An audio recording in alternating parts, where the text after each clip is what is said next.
Hi Aries, this is your horoscope for June 2017. Thank you for joining me. It's a pleasure to be with you today.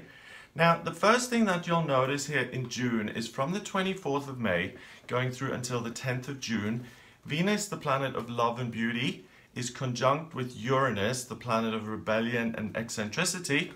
So they're sitting together in the same space, blending their energies together, and they're both in your sign of Aries in your first house. Okay, so until the 10th of June, you will really feel a huge amount of energy in terms of doing things in your own unique way.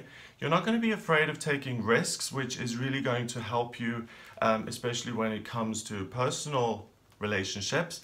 And Venus in Aries, you feel quite comfortable with that. Venus in itself is much more aggressive and much more powerful than it usually would be when it's in your sign, but it works very well for you. So this conjunction allows you to really pursue the things that you love in your own unique way. And if usually there's fear around that, rejection, some other type of fear that would hold you back, these two coming together are really going to overpower that fear. So you're really at the top of your game here in a sense, but you're also not willing to let fear or any other obstacles stop you. So it's really important to take risks in your personal romantic life because of this conjunction. It's going to work in your favor. Now, on the 5th of June, we have Mars, the planet of desire and your chart ruler, moving into Cancer, and it stays in Cancer all month. Now, Mars isn't particularly like Cancer. It slows it down. It's forced to kind of look at the emotional side of things. In your case, Aries, it's at the very bottom of your chart. So this indicates a little bit of frustration or the potential for frustration when it comes to your family relationships. Okay? So you will benefit much more from focusing on romantic relationships, friendships, than you will focusing on your family relationships. Okay, that's full of frustration. These other types of relationships are supported by Jupiter, the good luck planet, which is in your 7th house all month. So you're really going to, the romance side of things is great. Family-wise, avoid conflict.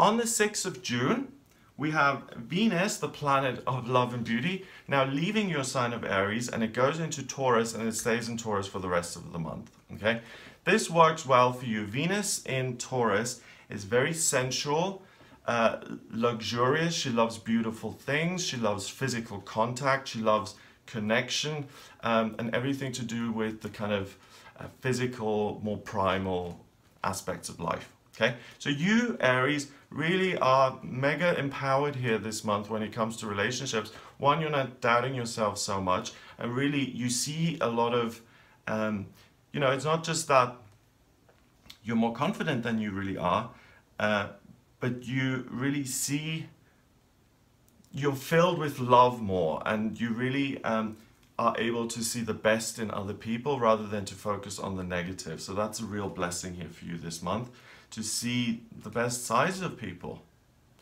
From the 7th of June until the 21st of June, Mercury, the communication planet, moves into Gemini. And Mercury rules Gemini, so it couldn't be any happier. It's in your 3rd house of communication, Aries. So Mercury, the communication planet, perfectly in Gemini, the communication sign, perfectly in the communication house. So this period, from the 7th until the 21st of June, you're going to be really, really supported by Mercury in the way you communicate. You're able to be articulate, eloquent, come across very clearly, and there are no misunderstandings. There's little room for misunderstandings. So that's another real blessing.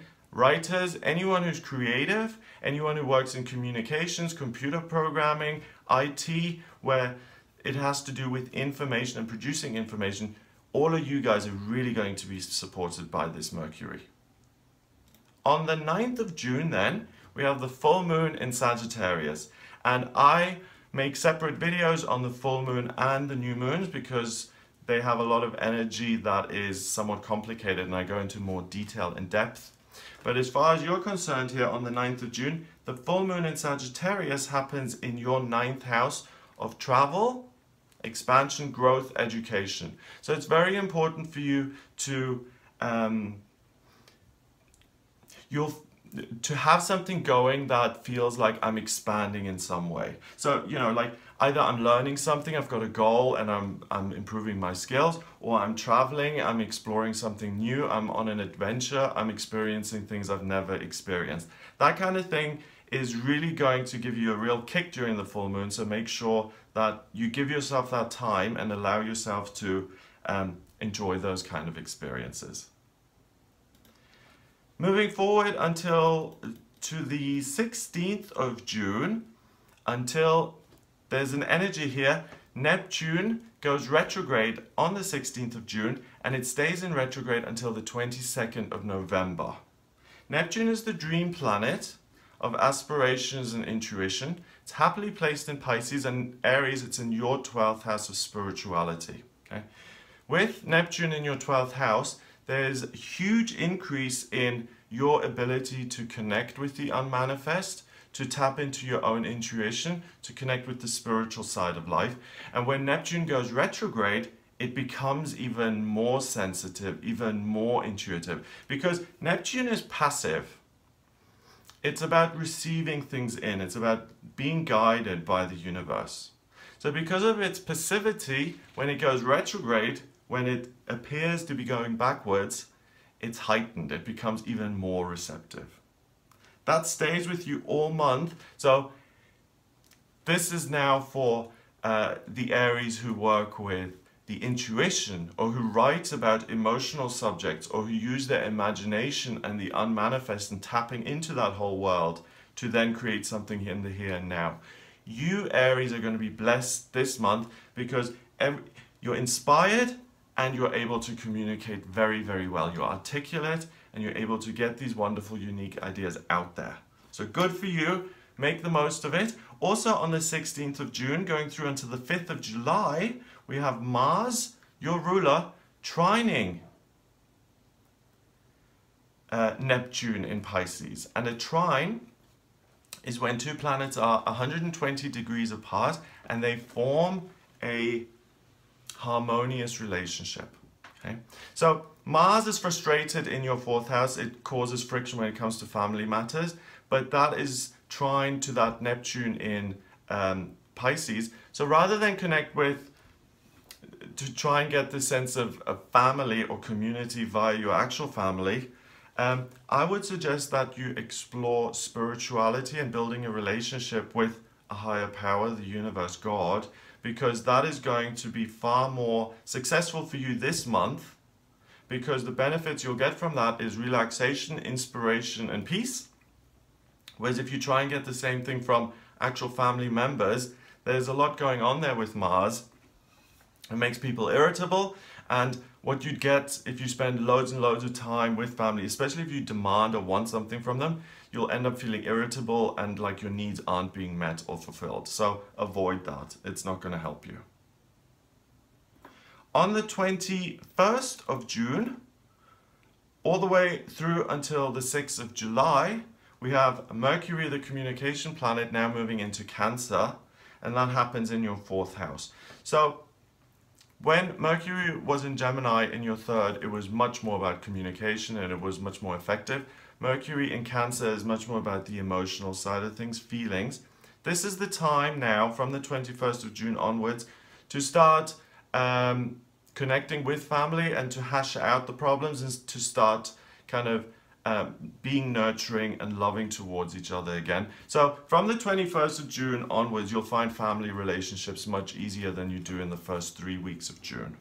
So don't waste a lot of your time trying to make your family relationships better here at the beginning of June, because the astrology is kind of working against you in that sense. And what you're going to be far more blessed with is the kind of communicative side, especially when it comes to your intuition and your imagination. Finally, on the 24th of June, we have the new moon in Cancer. The new moon is when the moon pulls in energy to start its new cycle. Again, I'll make a separate video on this, but it happens in your 4th house of family. So at the end of the month, you're pulling in this lovely Cancer, nurturing, loving, supportive energy into your fourth house of family, and things really start to become wonderful and positive in your family life. So it's from one extreme to the other. First 2 weeks of the month, not so good family. Now 21st onwards better, but then the 24th of June with this new moon, it's really, you shift and family becomes very important. And moving into July, family relationships are going to be far more satisfying to you. So that's what I get for you in June. I hope you have a wonderful month. If you would like a private reading with me, please get in touch via my website. It's gregoryscott.com. What I can do is I can draw up your birth chart by using your place of birth, date of birth, and time of birth. I can then analyze the chart and show you what your vocational aptitudes are, what your life purpose is. And I can also put the transits in your progress charts around that and see what's coming up for you in future, as well as answering your questions. So if you'd like to do that, please book a reading with me. Please remember to subscribe to this channel. It's the easiest way of supporting me. If you do want to support me, please hit that subscribe button, and I will speak to you next month.